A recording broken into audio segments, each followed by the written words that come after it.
Gonna start in few seconds. So I'm Méline Szwarcberg from the World Coalition Against the Death Penalty, and I'm here today to moderate this webinar aimed at preparing the World Day Against Death Penalty, which will start in 1 month. So as you may know, 10 October, it's World Day Against Death Penalty. Today we're gonna have this. That's what the email says. Sorry, I'm just gonna. Sorry. Sorry for the interruption. So today we're going to have the chance to have several panelists with us to speak about the topic of World Day Against Death Penalty 2024, which is security and death penalty. So we have the chance to have Sara Kowal, Vice President of Capital Punishment Justice Project in Australia, and also Deputy Convener of the Executive Committee of the Anti-Death Penalty Asia Network. We also have the chance to have Dr. Aloys Henga, Executive Director of the Legal and Human Rights Center, an iconic human rights organization in Tanzania. We also have the chance to have Amy Bergquist, Senior Staff Attorney of the International Justice Program of the Advocate for Human Rights, and she's also the co-chair of the World Day Working Group. And we also have the chance to have Mahmood or Leila, Mahmood Amiry-Moghaddam from Iran Human Rights NGO. So the webinar will be divided in 2 parts. One part will be focusing on the topic of World Day, and the second part will be focusing on the tools. You have the opportunity to ask question on the chats during the whole webinar. And we will also let our contact address at the end in case you want to follow up with any questions. So you can also introduce yourself in the chat. We would be happy to know who is joining and from where you are joining. Maybe we're gonna wait 1 or 2 minutes, and I'm just gonna finalize the check. I just want to ask Leila if you will be the one speaking, just know to who we should give the power to speak and present the PowerPoints. Hi, Méline. Mahmood will be here in 2 minutes. He will be the one speaking. Okay, perfect. Great, perfect. Okay, so I think we can, if it's okay with everyone, we can start with you, Sara Kowal. We would be very happy to ask you a bit more about the topic. We know that you participated in a very interesting study and report that can help us in deconstructing, in deconstructing the arguments saying that the death penalty is a tool that helps protecting individuals and societies.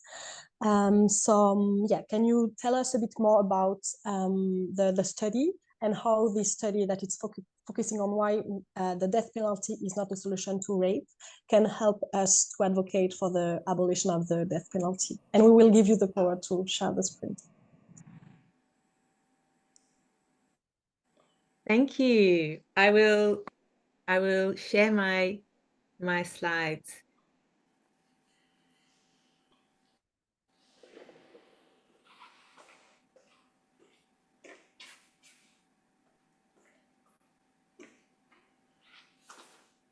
Thank you, everyone. I'm Sara Kowal, Acting Director of Aloys Justice at Monash University, as well as Deputy Convener of ADPAN and Capital Punishment Justice Project.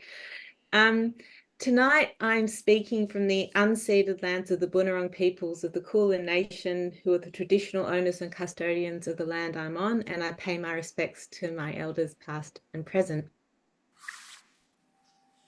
In May 2022, I co-authored a report entitled "The Deadly Distraction: Why the Death Penalty is Not the Answer to Rape in South Asia." This was a collaboration between Aloys Justice, ADPAN and the SAME network. And in March 2023, Aloys Justice and the Cornell Centre on the Death Penalty Worldwide launched Silently Silenced, State-Sanctioned Killing of Women. And it's from these reports that I'm drawing information tonight.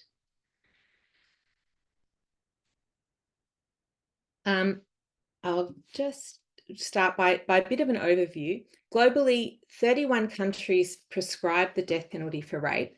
This does not include countries where rape is an aggravating factor in another capital offence.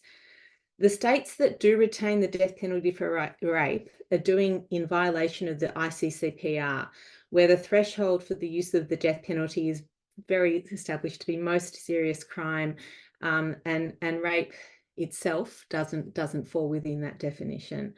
In the last 5 years, at least 78 individuals were executed for rape, the majority of which took place in Iran, with smaller numbers in Egypt, Saudi Arabia, and India, amongst others. In recent years, governments in India, Bangladesh, and Pakistan have responded to public outcry following high-profile rape cases with swift moves to reintroduce capital rape laws. This trend fits neatly into the framework of penal populism, where the views of subject matter experts and practitioners are devalued in place of emotive responses from politicians. We are seeing this play out again today. In India right now, following the recent rape and murder of a trainee doctor in Kolkata. Protesters demanding justice and better security at medical campuses and hospitals have taken to the streets both within India and across 25 countries. The West Bengal government has already passed a bill at the State Assembly proposing the mandatory death penalty for rape that results in death or a permanent vegetative state of the victim. These laws will require approval of the president to become enforceable. This quick reaction to the change in law is reminiscent of an earlier case in India, a gang rape in December 2012, known as the Nirabaya case, where a young woman was left to die on the roadside. There was public outcry and protesting then as well. 1 week after that incident took place, the Justice J.S. Verner Committee was formed. This comprised of subject matter experts, and it was given the task of making recommendations regarding legislative change. Their report was submitted to the government 1 month after the committee was formed. It was 600 pages. It was very, very thorough. And I'm giving this example to really highlight what I'm talking about with penal populism, the idea of experts coming together, giving evidence-based direction, and actually this expert report concluded that sexual offences should not carry the death penalty. However, by April 2013, just 5 months after the case, the Indian Penal Code was amended to include 2 new capital rape offences. So this shows, penal populism in action. Experts say one thing, politicians take a different perspective, really aimed at kind of satisfying a popularist mentality rather than really focusing on what we know, the evidence-based research. At this point, I just want to take a moment to highlight the great work on the ground by my colleagues in India. There are many lawyers, academics, and experts who've really worked at countering this narrative, particularly that of Project 39A at the National Law University in Delhi. The team there have really led a lot of fantastic work on this.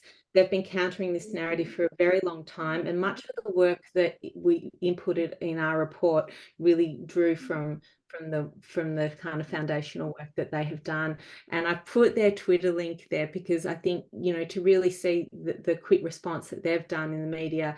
And we can see Maitreyi Misra, who's on AdPan EC with me, and Natika and Anup have really been making sure that the counter voice is being heard. So why is the death penalty not the answer to rape? Firstly, in our report, there was no evidence that the death penalty had deterred individuals from committing rape or that it was a more effective deterrent than other punishments. The committee concluded, and what I'm really wanting to draw on here, because I was thinking that deterrence is going to be a key issue with our World Day theme, not just in relation to rape. And I really wanted to kind of highlight this fantastic report, and I'll put the link in the chat afterwards. The National Academies Press did in 2012. This was a study that looked at over 30 years of US studies and concluded that there was just no conclusive position in terms of, and I'm going to read it out. The committee concluded that research to date on the effect of capital punishment on homicide is not informative about whether capital punishment decreases, increases, or has no effect on homicide rates. Therefore, the committee recommends that these studies not be used to inform deliberations requiring judgments about the effect of the death penalty on homicide. Consequently, claims that research demonstrates the capital punishment decreases or increases the homicide rate by a specified amount or has no effect on the homicide rates should not influence policy judgments about capital punishment. Now, this data was obviously looking at homicides in the US, but it showed that the difficulty in proving causation as opposed to correlation or association between the death penalty and the reduction in homicides, that's applicable to any offence in any jurisdiction. That difficulty in showing the causation, and that's the key point here. We were unable to locate any research showing the deterrent effect of the death penalty for rape offences. We drew on several examples that looking at the countries that we focused on in South Asia. For instance, in 1995, Sri Lanka increased the minimum punishment for rape from 4 years to 7 years imprisonment. One of the people we interviewed highlighted that rather than deterring rapists, this appeared to have deterred criminal justice actors, police, judges, lawyers, predominantly male, from pursuing alleged offenders to the same degree as before. So there was an actual downside in convictions. A similar drop was observed by an NGO in India who said the falling conviction rates calls for further exploration as research and experience indicate that courts tend to acquit when sentences become harsher. And that's a really important factor in terms of really trying to understand what has happened when sentences have become harsher. There's, as we said, there's nothing that shows a clear deterrent effect. And in fact, there's indicators to think that it probably it has a counterintuitive effect. I wanted to include this quote from the former UN High Commissioner Michelle Bachelet in 2020 because I thought it sums it up quite well. The main argument being made for the death penalty is for it to deter rape, but in fact there is no evidence that the death penalty deters crime more than any other forms of punishment. Evidence shows that certainty of punishment rather than severity deters crime. And that's what we know. We know that just in general deterrence theory, it's certainty of punishment and immediacy of punishment. And in terms of death penalty, the data really shows that people, there's not a significant difference between anticipating a very lengthy sentence of imprisonment or death penalty. So, that's kind of where the deterrence research sits. The second point that we kind of got to in our study was the imposition of the death penalty for rape can have the unintended consequence of reducing the reporting of rape. In an overwhelming majority of rape cases, victims are raped by people they know, families, friends, people within their communities. The possibility that reporting the offence will lead to the execution of someone they know actually detracts people from reporting. And that was a quote from one of the people that we interviewed. 95% of India's rape cases involve acquaintance rapes, not stranger rapes. And the other point that we made in our study was that actually concealing the familial rape, these rapes where people know and are connected to the rapist, actually creates this false narrative because it makes people believe that rape is committed by strangers. And that actually feeds into the public and political support of the death penalty as a way of stemming sexual violence, because people think that the people who are raping are strangers, they don't know each other, and they're actually not really looking at where the problem lies. The third issue was due to significant deficiencies in the criminal justice systems, neither the victim nor the accused person can be guaranteed a just outcome, from the reluctance of police to file reports, poorly conducted investigations, poor forensic science resources and investigating, to custodial torture. There's a myriad of reasons why miscarriages of justice are likely to take place. And then the fourth area was the notion that the death penalty guarantees justice for victims is just false. We referred to a 2021 study where survivors of sexual violence reported that justice for them means speedy trials, certainty of conviction, sensitivity and accountability from the criminal justice systems, and societal change in attitudes towards sexual violence. The death penalty was not listed, which I think is really key. It's about listening to what survivors and want and families of victims. We made recommendations at the end of the report. I'm not sure how I'm going for time, Méline, but okay. So I just really wanted to show you that we didn't kind of conclude that it's not a deterrent and just end. We actually really kind of tried to engage with what we thought would be useful. We concluded strengthening support for victims at every stage of the criminal trial process. We highlighted the need to collect reliable data because there's a huge lack of data in terms of this, which really would help in terms of policy to be able to inform it more thoroughly. Improving the integrity of the criminal justice system. I mean, that's across the board. That's not just in South Asia. That's everywhere. Sexual offences is and the way that criminal justice systems deal with them is a universal problem. Unfortunately, I don't think there's. I think that's really important to acknowledge.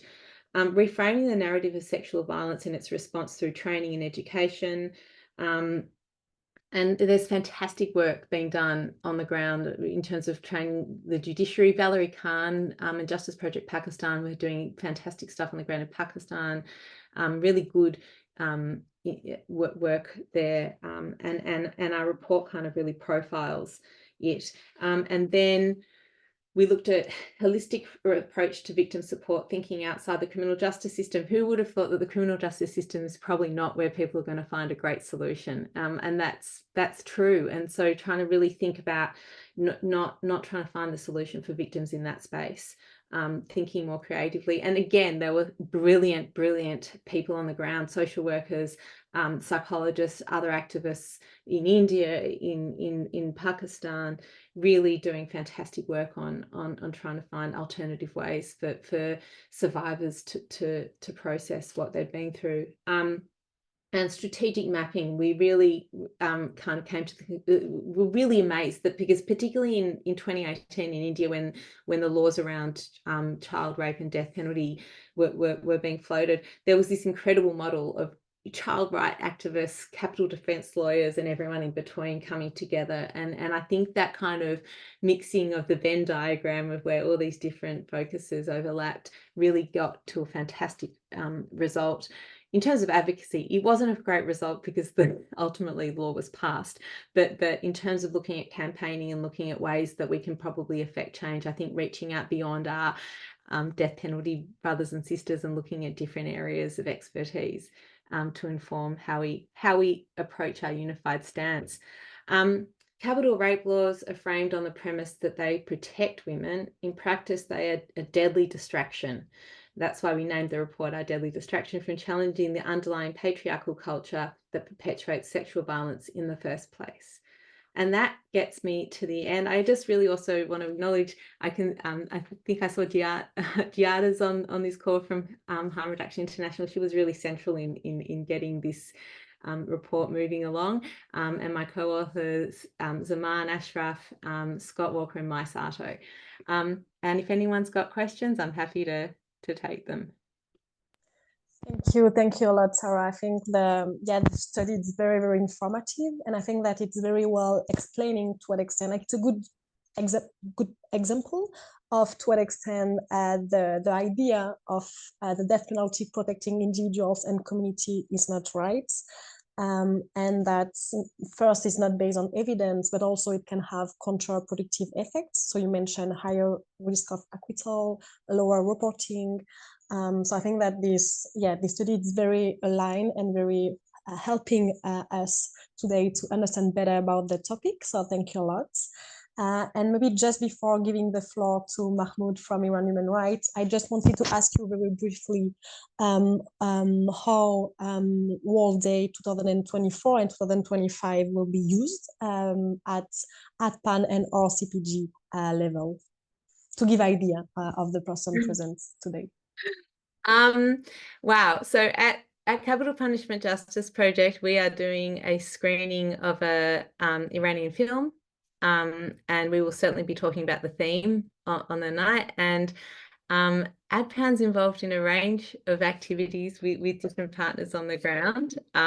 So I'll including a film screening and panels and other events like that. So yeah, this will definitely be fed in. It will be interesting to see how different ADPAN members in different country contexts feed it in, because obviously every country is different, and this issue is more relevant in some jurisdictions than others. Particularly when I say this issue, I don't mean the theme of World Day, I mean particularly rape and death penalty. I can see a hand. Yeah, I was about to say that if there are any questions, you can type on the chat and we will take some time after to answer the question. But now we're going to change the context and I'm going to give the floor to Mahmood Amiry-Moghaddam from Iran Human Rights NGO. And sorry for the pronunciation. I have my very French accent, Mahmoud. But yeah, so today we thought that it could be also very interesting to illustrate the 2024 and 2025 thematic, to ask Mahmoud about the example of Iran on the use of the death penalty in the name of security. So Mahmoud, the floor is you, and normally you can share your screen if you want to present something. Thank you very much, Méline, and hello everyone. Thanks for giving me this opportunity. I'm going to show you some slides giving a background of Iran, but as Sara just said, I think you know, there is a common philosophy behind the death penalty everywhere, and you know, that's what brings us together. So let me see. Normally I am a professor at the University of Oslo, so I give lectures. I should be able to share a screen. Yes, I do. Right. So yeah, so this is Iran Human Rights. I just want to see whether you can see the presentation mode or no. Not I can see yet. not we yet. Can see, right. We can see the. Right. You can see now the presentation mode. Right. Wonderful. So, so Iran Human Rights is a small, well, an NGO established 2005, and we concentrate on the death penalty. So you can follow us. If you go to our web page, you will see an execution counter on top of it that I can show you here, I assume, if you see my mouse. The last executions that we registered was yesterday. 2 people were executed. So we have daily executions.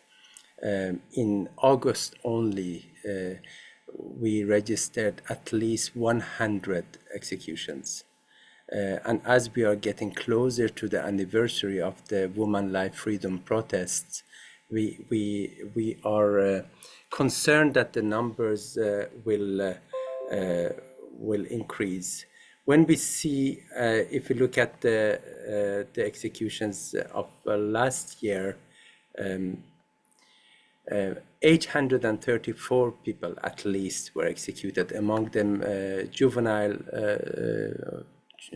offenders, public executions, 22 women, and also protesters. And if we look at what are the charges for which they are executed, we see that the absolute majority, they are for drug-related charges, and then followed by murder, and then we have a group of security-related charges. About 39 people were executed for that, 20 rape, and even blasphemy.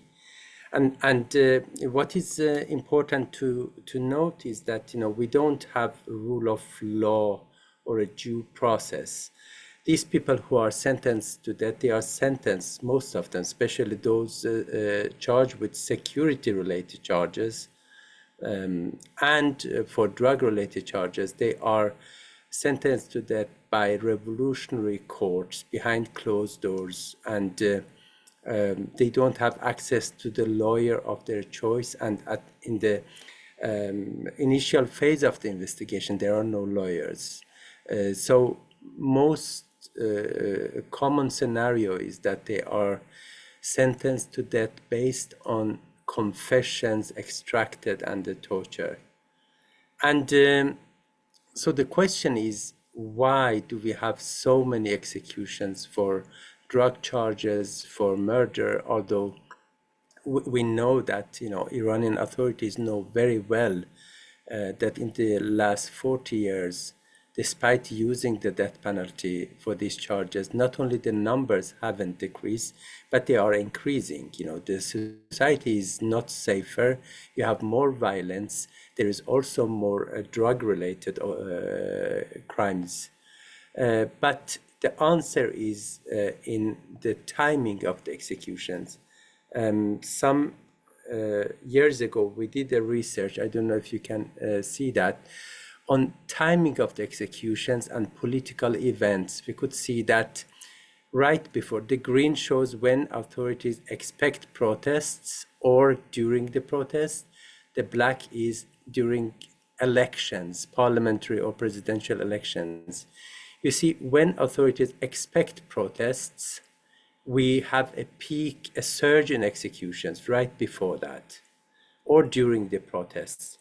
But when the authorities want to encourage people to go and vote, and when the international community is watching Iran because of the elections, the numbers drop. So despite the fact that most of these people who are sentenced to death for, who are executed are sentenced for non-political crimes, the timing is strictly political, and we know what the reason is. So when we look at, for example, in the last few years, we see that in 2023 and the few final months of 2022, there was a huge increase in the number of execution.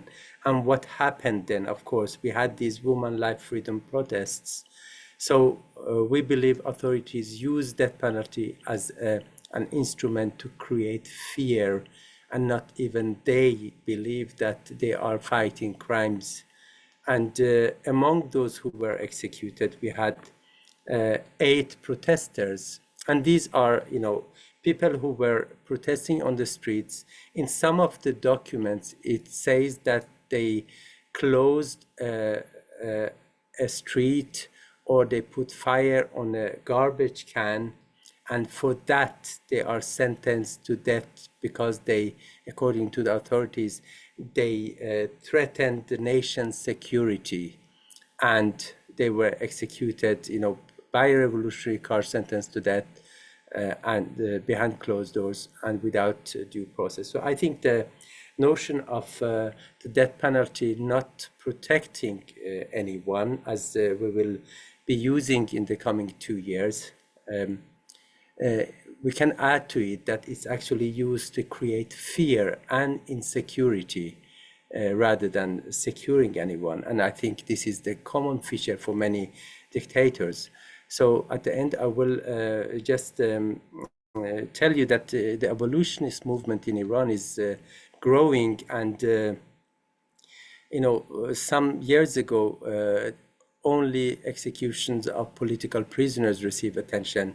But now we have a big campaign going on in Iran called No Death Penalty Tuesdays. Today, actually, the 33rd Tuesday, where political prisoners in more than 20 prisons are on hunger strike in a symbolic protest against the death penalty. And a couple of weeks ago, we collected signatures from 68 organizations. Many of them are present here. Thank you for your support. The prisoners in Iran really appreciate it. And we continue this campaign. So anyone who wants to support this campaign, abolitionist movement in Iran and supporting these prisoners, risking actually their lives, because every now and then the guards attack them, they beat them, and they risk to get new charges against them, but they show their opposition to the death penalty. So you can write to us,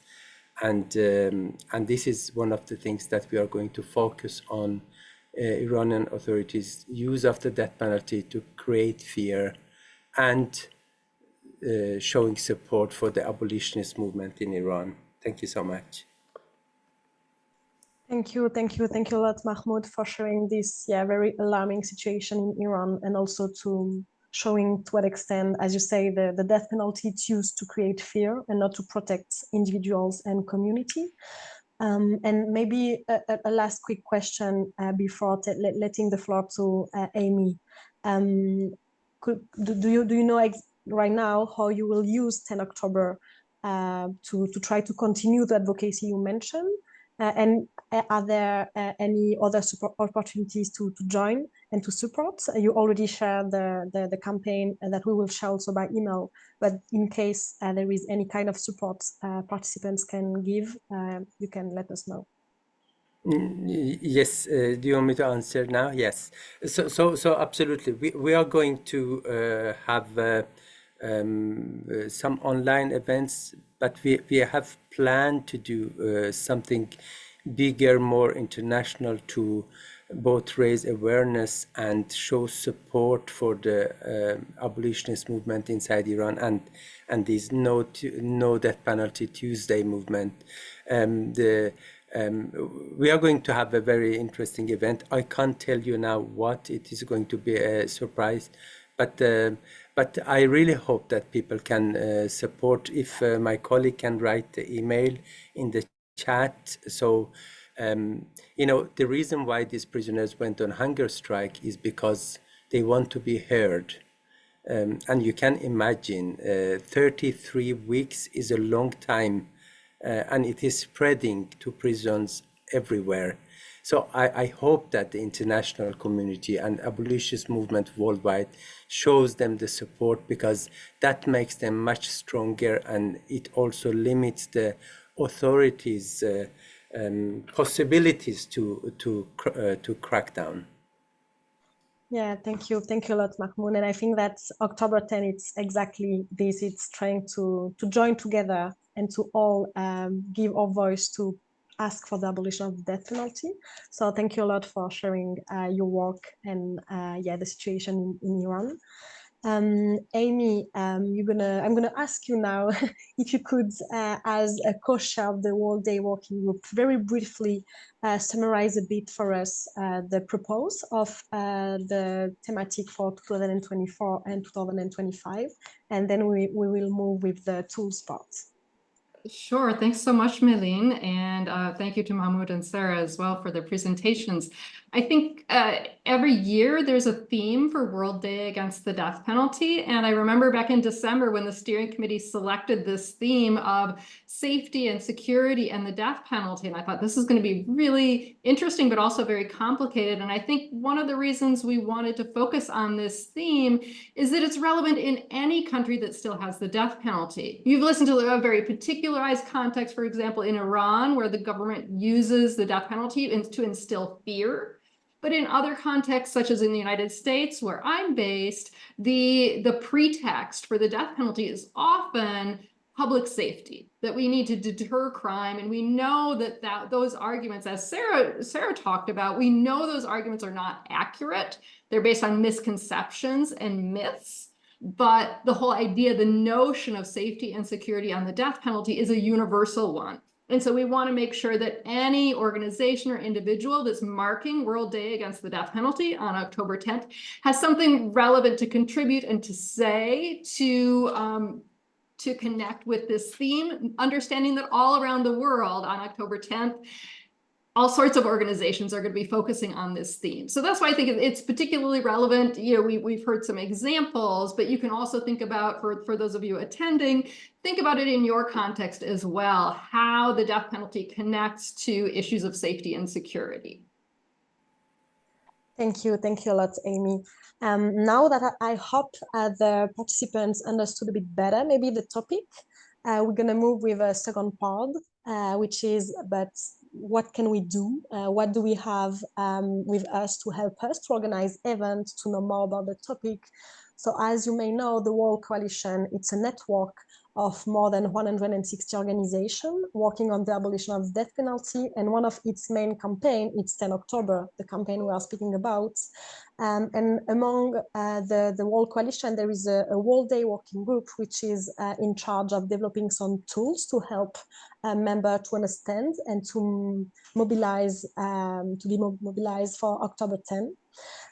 So I'm going to ask my colleague if she can share the screen of the slide with the tools, and then I will let Amy explain a bit what are the available tools, what is the purpose of the tools, and where they can find the tools.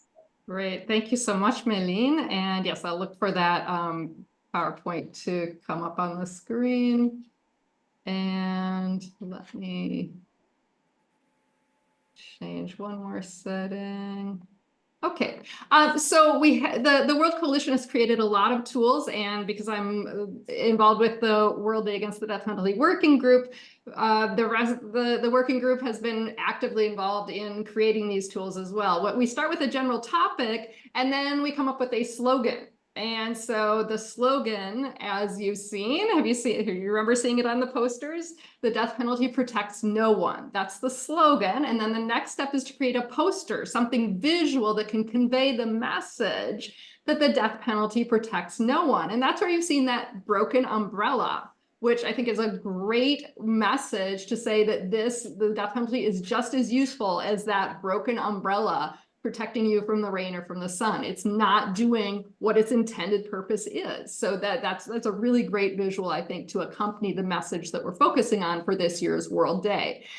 The coalition has also created a leaflet. Now, this is designed to be in relatively simple terms to introduce the topic, to give a couple of case studies, and so it's designed for the general public, not for any specialists, but the leaflet is also a really good tool. I also think it's really important when we're preparing campaigns and doing advocacy to recognize the power of a personal narrative, the power of a story. And you might, through your contacts, be able to draw on somebody's personal experiences as they relate to the death penalty to amplify their story. But if you don't, the coalition has compiled several what they call testimonies in Voices Against the Death Penalty, where you can see individuals telling their specific story regarding why they are opposed to the death penalty or why the death penalty doesn't make us safer. So you can take a look at those tools and you can use those as another way to convey the message. And again, I really want to emphasize the power of storytelling, especially if you're talking to somebody new who hasn't really thought about death penalty issues, haven't thought about the topic. Start with a personal story. Start with one person's individual experience and use that to talk about the broader, more theoretical issues. We also have a mobilization kit, and I'll go into a little bit more detail there. Think of October 10th as a deadline. So it's September 10th, you have 1 month. What can you accomplish? What goals can you set by that deadline? So if your country hasn't yet abolished the death penalty, you might say, well, it's in just 1 month, Liberia can't abolish the death penalty. You might say, okay, how about having a bill introduced in Parliament? How about having a second reading of that bill? How about having a hearing on that bill by October 10th? Make some goal to make some progress by October 10th. And then if you don't have enough time in 1 month to get something done, there's another great milestone coming up, and that's December 10th, which is International Human Rights Day, the anniversary of the Universal Declaration of Human Rights. So you have 1 month, but also 3 months from now could be another day. So maybe the bill gets introduced on October 10th, and by December 10th, the bill is passed. That gives you a nice, great sequence of deadlines to work toward to motivate people to take action now rather than delay. So the mobilization kit gives you a lot of tools and resources once you've figured out what your goal is. how to go about accomplishing that goal. Then we have the facts and figures resource, the detailed fact sheet, which is really designed more for lawyers or academics or professionals who want to learn a lot more about the topic. It's also really good if you're holding a press conference to make sure that the speakers at your press conferences have reviewed that detailed fact sheet so that they have at the ready arguments and points they want to make. And then there's a really useful tool as well about debunking the deterrence theory, about this whole myth of deterrence, and how to respond to that when people say, oh, we need the death penalty because it makes us safer. We know it doesn't, but the tool gives you more things that you can talk about to prove your point. I am going to ask our friends at the World Coalition to pause sharing their screen, and then I'm going to share my own screen and show you how to find all of these great resources and more on the World Coalition's website. So the World Coalition's website is very easy to find. It's just worldcoalition.org, and I'm sure somebody can put that in the chat for us. And if you see up on the screen, this is the website. It's very easy to find the World Day tools. World Day Against the Death Penalty is one of the things that the World Coalition does. So go to what we do, and you can scroll down to this 22nd World Day Against the Death Penalty. The death penalty protects no one. That's the slogan. And then you have on this page every resource you could possibly want. So we have over here, of course, the poster, but the poster is available not only in English. For example, let's say that Mahmood wants to do some advocacy for Farsi speakers and readers. You can click and see the Farsi version of the poster is available for you online. Also, if you want the poster in a language that is not already listed here, you can contact the World Coalition and they will give you digital access so that you can modify the poster to add a language that is your target language. But you see they have a lot of different languages available as well. Then scrolling down, you can see things you can do to end the death penalty. So there are a lot of different suggestions of things you can do to take action. They're amplified in the mobilization kit, which gives you a lot more details and advice, like what to do if you're holding a press conference, for example, how to organize a social media campaign. All of those things are in the mobilization kit. The leaflet is available here for download. The mobilization kit, I'll download that for you so that you can see a little bit about what's involved here. And you'll see in the mobilization kit, arguments against the death penalty, how to organize events, practical tips, worksheets, things that can help you organize yourself to have a successful event. So it lists things you can do to end the death penalty and how to organize a demonstration. So if you're going to go out into the streets, figure out what the legal conditions are, define the message, have an organizing group, have a communications plan, etc. So there's a lot of practical tips no matter what it is that you want to do. Here's an example that our colleagues at AdPen organized, which is organizing an escape room with a thematic of the death penalty as a way to have a little bit of fun, but also engage people on very real issues for people facing a potential death sentence. So there's organizing an art exhibition. There's all sorts of great resources in the mobilization kit that you can take a look at. And so that's a really good resource. I need to pause my sharing for just a moment. Sorry, I need to stop my sharing because I'm losing access to my toolbar. Okay, now I'm going to go back and share again.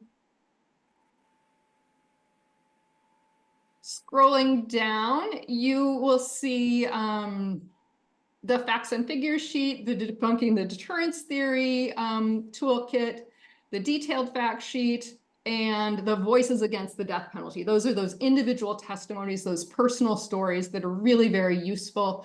You will also see additional resources on this page. For example, at the top, why is the death penalty not the answer to rape? That's a very useful toolkit as well. And you will see, if not now, then later on, some toolkits about gender and the death penalty, about LGBTIQ plus issues and the death penalty. There's really a wealth of resources available on the World Coalition's website that you can use. And if you want to modify the poster or use it in a particular way that's not just the poster itself, just reach out to the World Coalition and tell them how you'd like to use it, and they will tell you whether we have authorization from the artist to use the poster in that way. So I'm going to stop sharing my screen now, and maybe we can go back to the PowerPoint. And meanwhile, I see that there are some things bubbling up in the chat. So just want to make sure that I haven't missed anything here.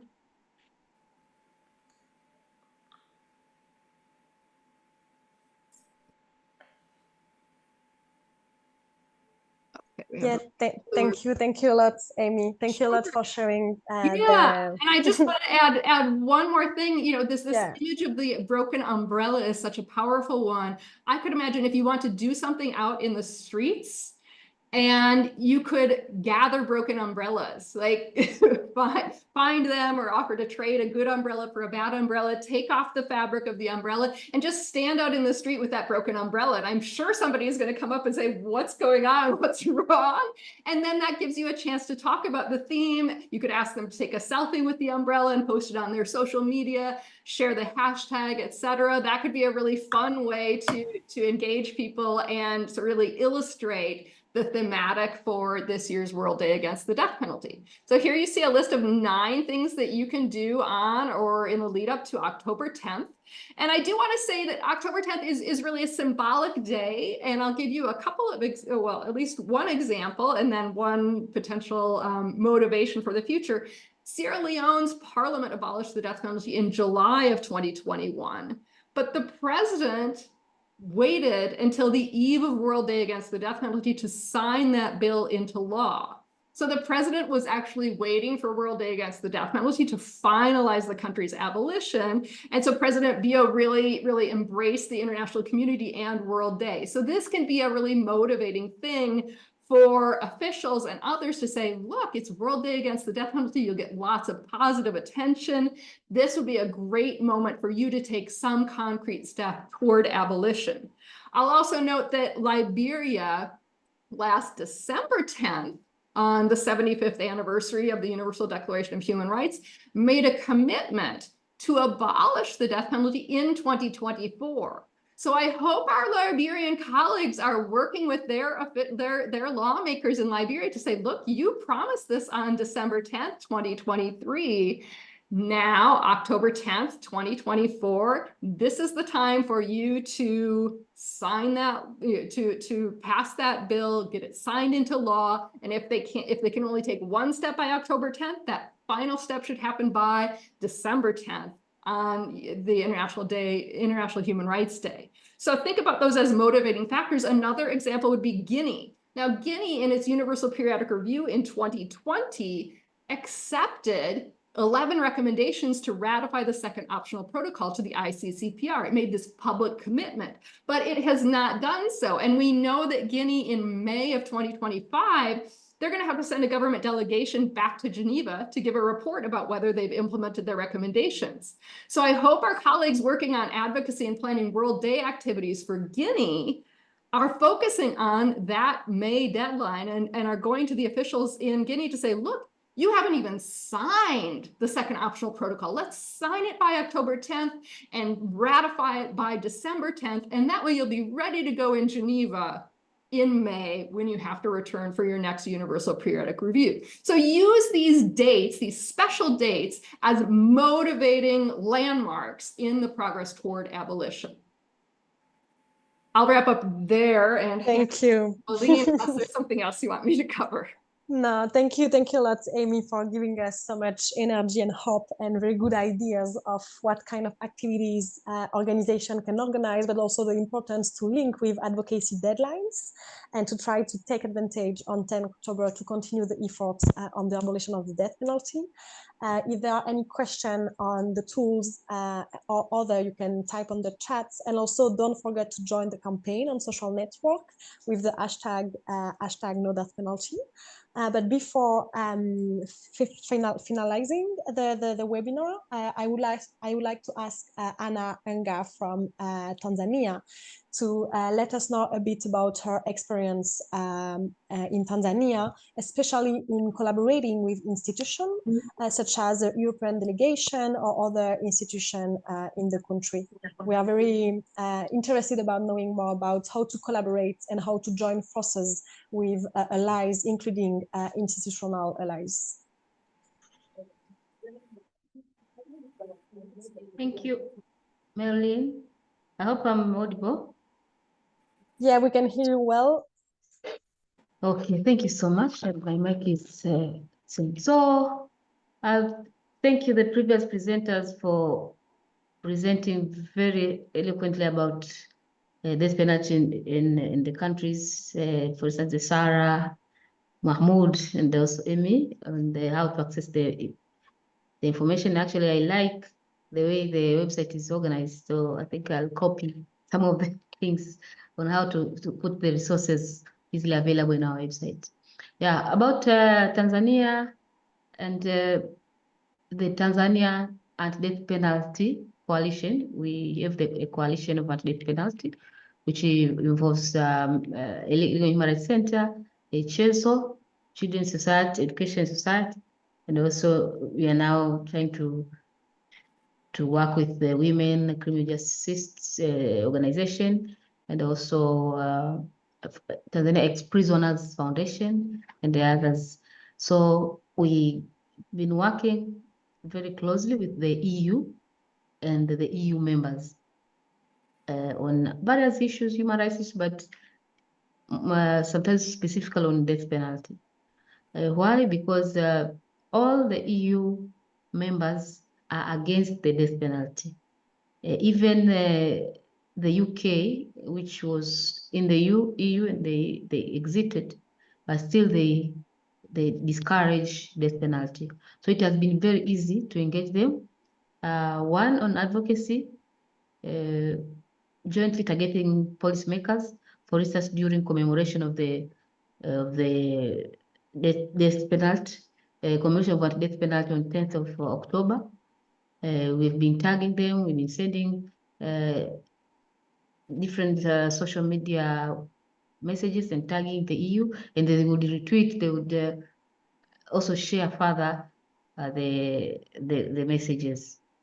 And in case we have maybe a project going on, we invite them along with our commemoration so that they participate actively. And when it seems that the EU is participating, it's very stronger, because as you know, our governments in Africa, most of them are also funded by the EU member states in education, the other social services.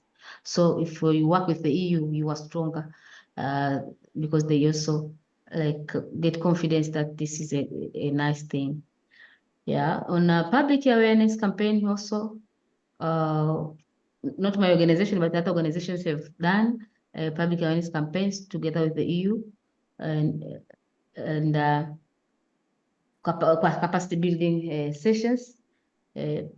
But for research and data collection, also LHRC has and others have done, has worked with the EU members. For instance, Sweden, Embassy of Sweden, Embassy of Norway, and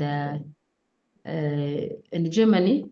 We worked together in gathering data, and Sweden and Norway are providing funds to LHRC specifically for that, for death penalty and other related issues.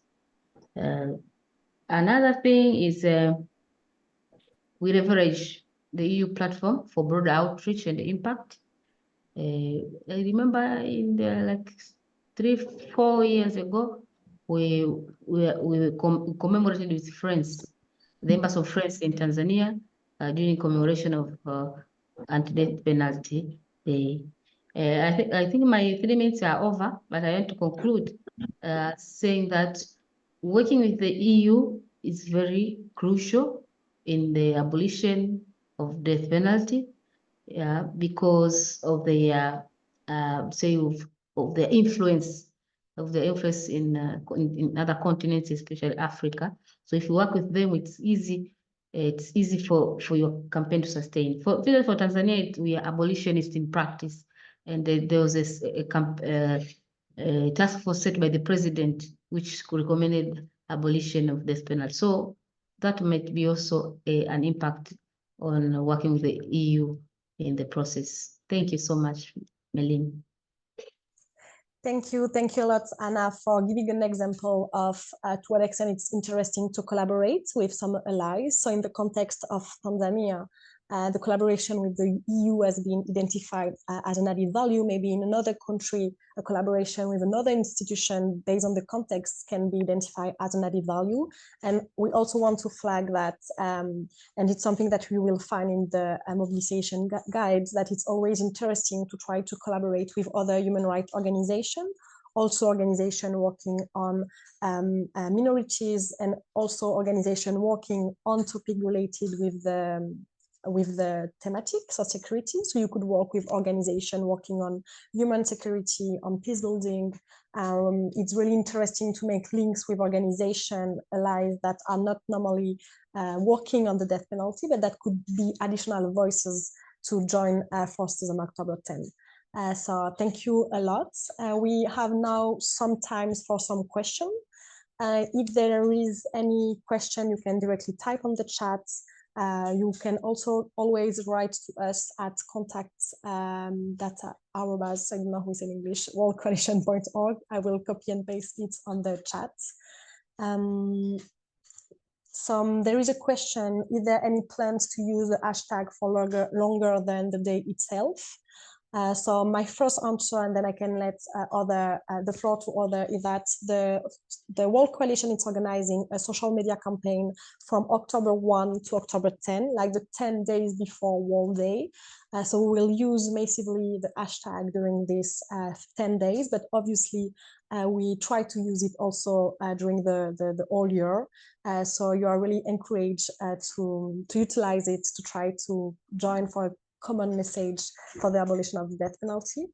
Yeah, in case someone else wants to add something on this, you are welcome. Otherwise, if there are any other questions, we have time for maybe one or two more.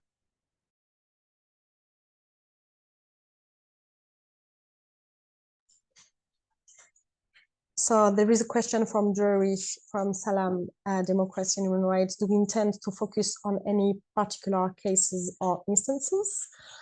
So maybe also to answer on this one, no, maybe I will let Amy answer, because I don't want to monopolize the You're a very benevolent monopoly, Méline. I would say that's entirely up to your organization, whether you want to focus on particular cases or individuals. Do what you think is going to be most effective with your target audience. If your target audience is lawmakers, maybe you want to bring someone in to testify or to speak with them one-on-one. If your audience is the general public, think about what will be most persuasive. Individual case studies and stories can be very persuasive, but maybe there's a rally to action about a particular person under sentence of death who's at risk of being executed, and you want to mobilize not only people in your focus country, but around the world. You develop the campaign and you implement it, and the World Coalition is there to help amplify whatever your messages are. So you get to decide what you think is the best strategy for your organization in your context. Thanks, Amy. Can I chime in, or am I cutting somebody off? Go ahead. Go ahead. No, I guess what I was getting at, Méline and Amy, thanks for that, is whether we, obviously, from what Mahmood was saying earlier, there are some pretty compelling cases, and I know there's no one case is more compelling than another, for sure not. But nevertheless, if we act together, if the sum total of the movement, to the extent that we can mobilize people at a particular day. Okay, so Méline talked about between the 1st and the 10th. If some in Ivory Coast, for example, I don't know, wherever we have members, are approaching the local Islamic Republic of Iran embassy saying, look, we're really outraged about this.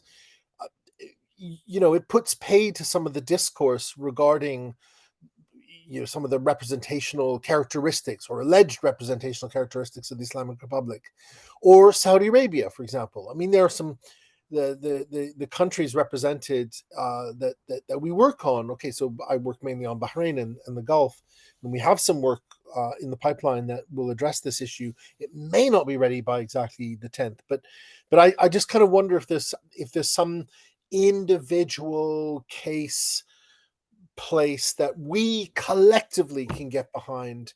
I mean, obviously, Iran looks like a very good candidate. Saudi Arabia, to my mind, would seem to be a very good candidate. But I don't know. Just is there any thinking about that? Thanks, everyone. Excusez-moi pour votre parler. Thanks so much, Drury. And, the coalition has a policy of not specifically taking up individual cases because, it would be really difficult. But at the same time, if a coalition member, an organization, wants to develop a campaign, the World Coalition can help amplify that and encourage other members to do the same, just as the example with the Tuesdays in Iran, that the coalition has really helped to spread the word about that. So that's great. And I think, Drury, you raise another point, which is, what can people, or organizations, or governments in abolitionist countries do for World Day? Their countries have already abolished the death penalty. Well, one of the things they can do is engage with the embassies and consular officials of retentionist countries in their state to really put pressure on them, particularly on World Day, through diplomatic channels. That's one way to get involved and get engaged to really push the ball forward from where we are. Thank you, Amy. And maybe a last comment before finalizing the call, just to say that the World Day Against Death Penalty is evolving, and one of the orientation that has been agreed is to also be able to organize a joint campaign in a targeted country that will be validated and agreed among members of the World Coalition. And this activity will take place on year 2 in 2025. So in coming months, we're going to start reflecting on which country, so it's not individual cases, but more a targeted campaign on a specific with specific goals, abolitionist goals. I think we are out of the time. Thank you, Drury, for the question. If there are any additional questions, you can type on the chat or direct contact us at World Coalition. I will put the address on the chat. Thank you a lot for the panelists. Thank you, Amy, Drury. Not Drury, you are not panelist, but thank you for the question. Thank you, Anna. Thank you, Sara, and thank you, Mahmood, for the very great presentation. We keep in touch. Thank you all.